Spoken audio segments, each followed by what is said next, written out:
Hi everyone, welcome back to week 4 of our psychology.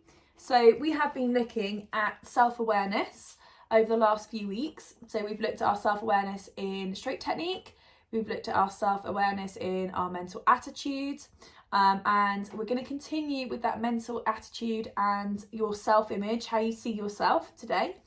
And we're going to be looking at the importance of all these things that we've done.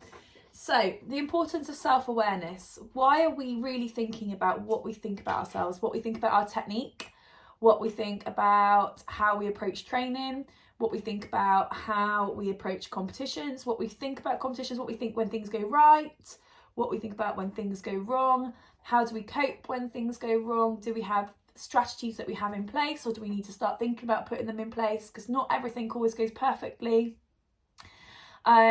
And we're going to be thinking about those over the next couple of days. So we're going to be still thinking about that mental attitude and your self-image of that mental attitude. So what you think about yourself and how you feel about your attitude towards these things. So why are we doing it? This really helps you to develop who you are and really to fulfill your potential.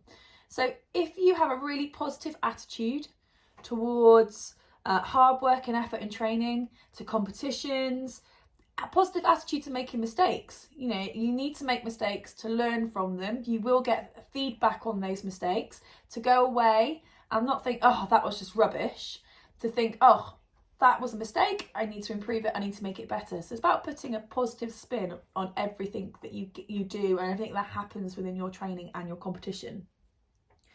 So the more positive characteristics you have available in your toolkit, the better you will be at practicing for future events. So the more of these things that you can have, a good attitude towards competition rivals, a good performance process, a positive attitude and skills if something goes wrong, how to correct those and put them right, how to learn from maybe a poor performance. The more positive characteristics you have in this toolkit, the better you're going to be for future performances and events. So this is really key to why we're doing it. It's about our learning curve and how we approach that learning. You have the ability to solve your own problems. In resolving them, you will look at the experience differently. So it's not just about coming out of a race and going, that was rubbish, or that was amazing. It's about looking at the smaller facts of why was it a good race? Why wasn't it quite such a good race? What was happening?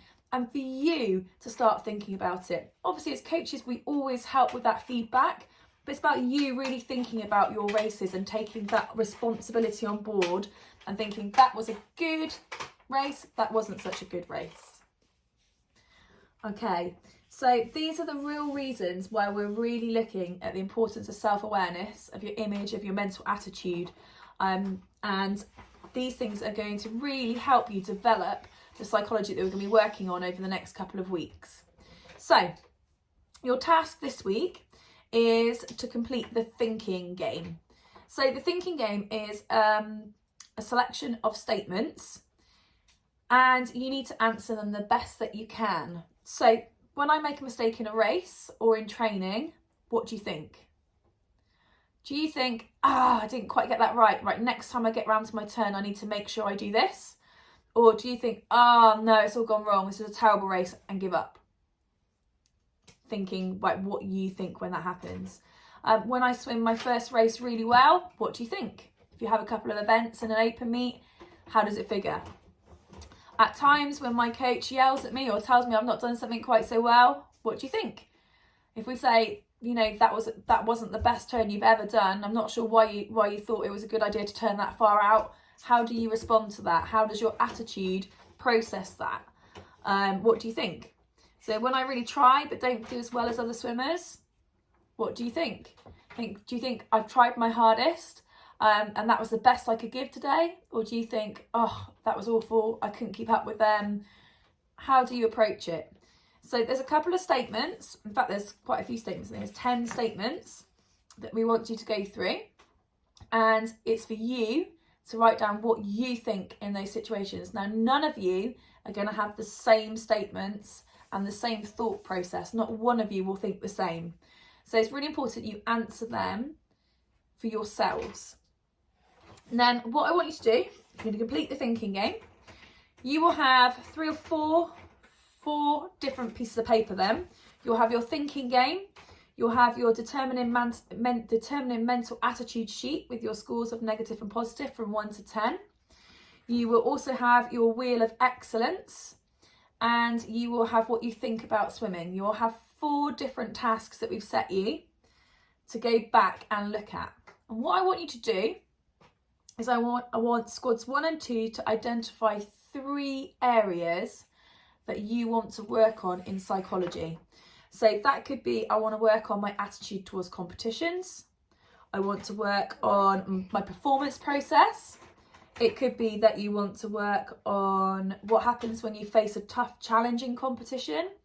It could be that you want to work on thinking really hard about a specific part of your stroke technique. I really want to work on how I can focus on the catch in front crawl.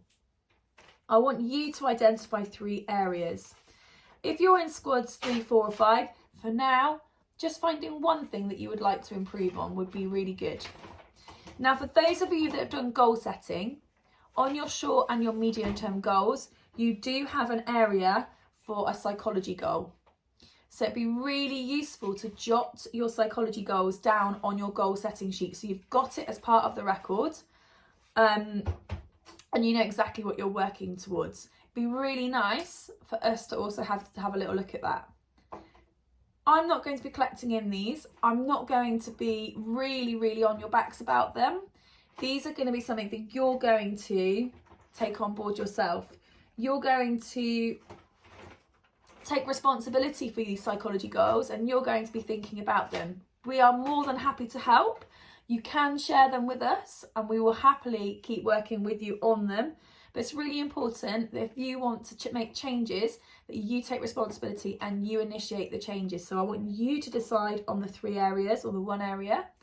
And I want you to think about that as we develop through the following weeks, how you're going to use the techniques that we're going to show to help you improve on those areas.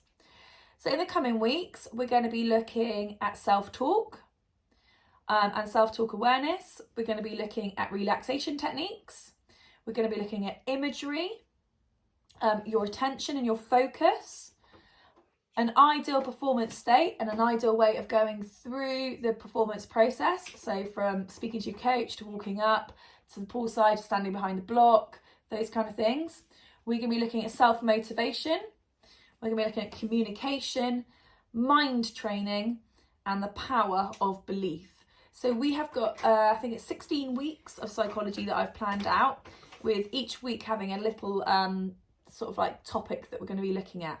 So hopefully those topics will help you to work on your areas for development.